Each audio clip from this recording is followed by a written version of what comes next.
ವೇಗವಾಗಿ ಆ ಮೆದುಳು ಬೆಳೀತದೆ, ಬ್ರೈನ್ ಬೆಳೀತದೆ. ಅದರಲ್ಲಿ ಸರಿಯಾದ ಪೌಷ್ಟಿಕಾಂಶ ಮತ್ತು ಅದಕ್ಕೆ ಸರಿಯಾದಂಥ ಒಂದು ವಾತಾವರಣ ಇಲ್ಲದೆ ಹೋದರೆ ಅದು ಅಷ್ಟು ಬೆಳೆಯೋದಿಲ್ಲ. ಅಷ್ಟು ಬೆಳೆದೇ ಹೋದರೆ ಅದ್ರ ಜೀವನ ಪರ್ಯಂತ ಅದಕ್ಕೆ ಆ ಮಗುಗೆ ಅದರ ಪ್ರಯೋಜನ ಸಿಗೋದಿಲ್ಲ. ಅವರ ಕಲಿಯುವ ಕೆಪಾಸಿಟಿ ಕಮ್ಮಿ ಆಗಿಬಿಡ್ತದೆ. ಅದಕ್ಕೆ ಫಸ್ಟ್ 4 ಇಯರ್ಸ್ ಭಾಳ ಮುಖ್ಯ. ಇದನ್ನು ನೋಡ್ಕೊಳ್ಳುವಂಥದ್ದೇ ತಾಯಿಂದರು ನಾವೆಲ್ಲರೂ ನೋಡ್ಕೋಬೇಕು. ಅದು ಹೆಣ್ಣಾಗಿರ್ಬೋದು ಗಂಡಾಗಿರ್ಬೋದು. ಅವ್ರಿಗೆ ಆ ಬ್ರೈನ್ ಗ್ರೋತು ಅದು ಬಹಳ ಮುಖ್ಯ ಆಗ್ತದೆ. ಅವ್ರ ಫಿಸಿಕಲ್ ಗ್ರೋತು ಕೂಡ ಅವರೆಲ್ಲ ಗಟ್ಟಿಯಾಗಿ ಆ ವಯಸ್ಸಿನಲ್ಲಿ ಅದೇ ಬೇಸ್ ಫೌಂಡೇಶನ್ ಅದನ್ನು ನಾವು ಚೆನ್ನಾಗಿ ನೋಡ್ಕೊಂಬಿಟ್ರೆ ಅದು ಲೈಫ್ ಲಾಂಗ್ ಅವ್ರ ಜೊತೆಲಿರ್ತದೆ.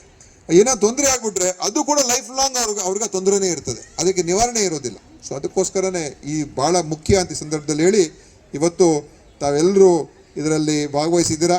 ನೀವೆಲ್ಲರೂ ಈ ಬಾಂಡನ್ನು ತೊಗೊಂಡು ಹೋಗಿ ನಿಮ್ಮ ಮಗುವನ್ನು ಚೆನ್ನಾಗಿ ನೋಡ್ಕೊಳ್ಳಿ, ಚೆನ್ನಾಗಿ ಬೆಳೆಸಿ, ಮತ್ತು ಯಾವುದೇ ರೀತಿಯ ಒಂದು ಕುಂದುಕೊರತೆಗಳಿದ್ದರೆ ಖಂಡಿತ ತಾವುಗಳು ನಮ್ಮ ಹತ್ರ ಬರ್ಬೋದು. ನಮ್ಮ ಪ್ರಯತ್ನ ಅದನ್ನು ಬಗೆಹರಿಸೋದಕ್ಕೆ ನಾವು ಯಾವಾಗಲೂ ಕೂಡ ಪ್ರಯತ್ನ ಮಾಡ್ತೇನೆ ಇಡ್ತೀವಿ ಅಂತ ಹೇಳಿ ಇವತ್ತು ಎಲ್ಲರೂ ಕೂಡ ವಂದಿಸಿ ನನ್ನ ಮಾತನ್ನು ಮುಗಿಸ್ತೀನಿ.